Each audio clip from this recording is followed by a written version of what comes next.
I never really had a strong opinion of James Gunn. Some hate his depiction of women, some hate his taste in music. But personally, I saw him as an okay director. I mean, I like his take of Scooby-Doo just as much as anyone. I grew up with it. And his introduction of the Guardians of the Galaxy into the MCU was pretty genius because at that time, the MCU was kind of dull. Iron Man 3 subverted expectations. Thor: The Dark World was a dud. The only two shining films at that time in Phase 2 was Captain America: Winter Soldier and The Guardians. But my biggest problem with James Gunn, outside of his immature jokes, is his sequels. I don't know what it is with this guy, but his sequels suck. It's like his very own kryptonite. Scooby-Doo 2, Guardians of the Galaxy Volume 2, and while not technically a direct sequel to Suicide Squad, but a continuation of that story, Peacemaker. I hated Peacemaker, which carried over to my opinion of Gunn, because shortly after the success of Peacemaker, both him and Peter Safran was hired as the lead of the new DC studio. I was blinded by rage. I was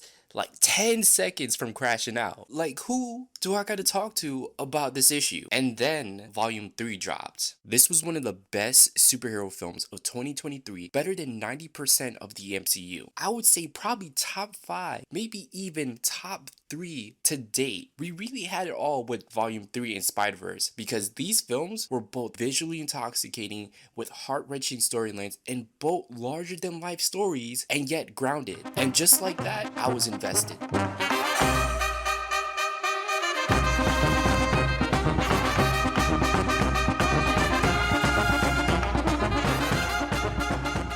The story, for the most part, is very simple, and at this point, James Gunn run at DC his safe zone. A team of unlikely heroes is put together by Waller to take down a threat to the world, blah blah blah. But unlike before, this time they actually get the job done fairly quickly, only to find out that there is a larger scheme at work. Cersei, a Amazon sorceress, shows a future where the whole world is under the foot of the Princess of Poklistan, a world where even superheroes are unable to escape her wrath. So now the team must return back to Poklistan and put an end to her regime, thus saving the world. Now, if we stop there, I think we would have a pretty decent plot to a show, but this guy right here puts it to another level. He lays the foundation of this universe in the show, and although we may not get the full picture until Lanterns and Superman drops, this is a great start. In addition to that, we get to explore the world through the eyes of these monsters, from their backstories, to see how they came to be under the foot of Waller. And let me just say, these stories were insane. It starts off fairly tame with The Bride, G.I. Robot, and then it just steps on the gas and never stops as soon as we hit Weasel and Dr. Phosphorus.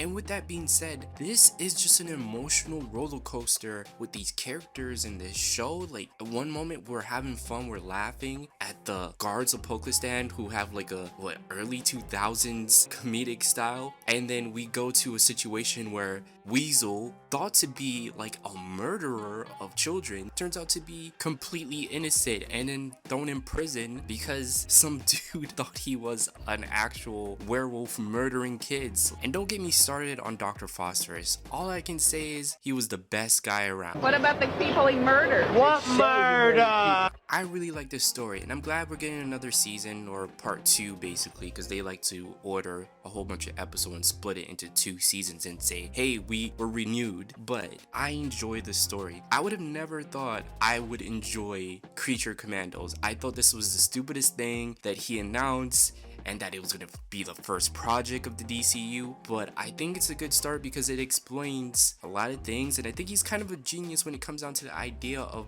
building a world starting with a show, because the audience gets to spend more time with these characters, and instead of spending like X amount of years to get to a point where Marvel's at, you can put that into shows and then do movies on the side and build it up so that we are at the point that Marvel's at this point, or somewhat close to that. I'm not going to spend too much time on animation because Western animation rarely piques my interest as a cultured anime viewer. Once you see impact frames and all these crazy animations from Mappa Studios or wits, like Western studios can't really compete. But what I can say, compared to Western studios, this is definitely a league above most animations. The shadowing of these characters, the lighting, everything around it, even the designs are interesting. So I really do appreciate a lot of the work that the storyboard artist and the director and everyone behind the scenes put into the show, because you can actually feel this world through the animation. And I'm glad that James Gunn is thinking about animation when putting together this universe, because we weren't getting any animation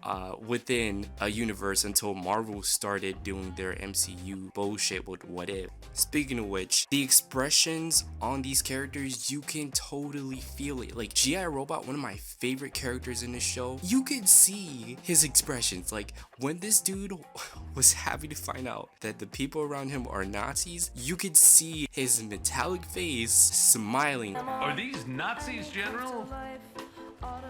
Yeah, G.I. These are Nazis. Coin operated boy made up. Get ready to die, Nazis! G.I.?